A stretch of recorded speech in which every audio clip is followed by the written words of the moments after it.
Dia pembunuh bayaran unik, pemakan wortel yang bahkan membunuh pakai wortel. Namun hari itu, wanita hamil yang mau melahirkan mendadak lewat di depannya dengan panik sambil berteriak minta tolong. Pria itu sangat heran. Saat itu juga, sebuah mobil melaju kencang ke arahnya. Awalnya Smith hanya ingin menonton keributan, namun tak disangka pria mesum yang turun dari mobil itu malah mengumpat kasar. Bahkan saat melewati Smith, dia memanggilnya imut, dan di tikungan, dia sengaja mengeluarkan pistol untuk meremehkannya. Pada saat itu, Smith benar-benar marah. Ia membuang saus cabainya, lalu membawa wortel dan langsung mengejar pria itu. Saat itu, pria mesum itu sedang bersiap untuk beraksi, namun tiba-tiba Smith muncul dari belakang dan langsung menusukkan wortel ke perutnya.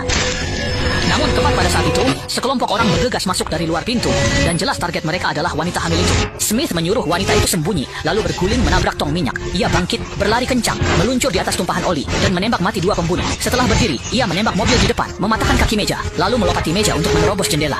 Saat orang di belakang bingung, Smith menghabisi mereka satu persatu. Tak diduga, wanita hamil itu ketakutan dan akan melahirkan. Smith terpaksa membantu persalinan sambil menahan serangan. Tiba-tiba tembakan dan cerita memenuhi gudang. Saat pembunuh terakhir tewas, wanita itu melahirkan bayinya setelah berteriak keras. Smith memakaikan baju pada bayi itu, mengembalikannya ke sang ibu. Tak disangka Paul, bos pembunuh itu menyelinap. Tapi saat menembak, tangannya gemetar dan meleset. Ia pun marah lalu menembak anak buahnya sendiri. Smith hendak membalas, tapi sadar pelurunya habis.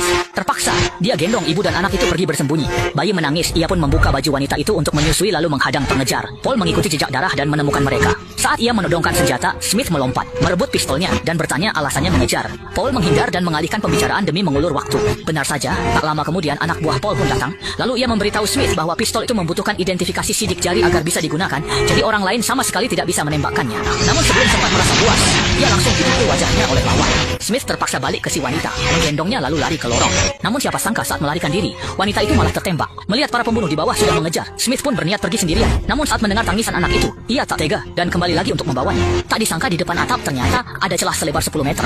Saat itu, seorang kaki tangan kecil mencoba menembak dari belakang. Smith langsung melemparkan pistolnya dan membuat lawan pingsan, lalu segera berlari ke depan wanita itu untuk mengumpulkan senjata. Sementara itu, Paul dan para pembunuh tiba. Kedua pihak baku tembak lagi, tapi lawan makin banyak. Smith sadar bahwa bayi dan kehabisan peluru. Jika terus begini ia akan terjebak.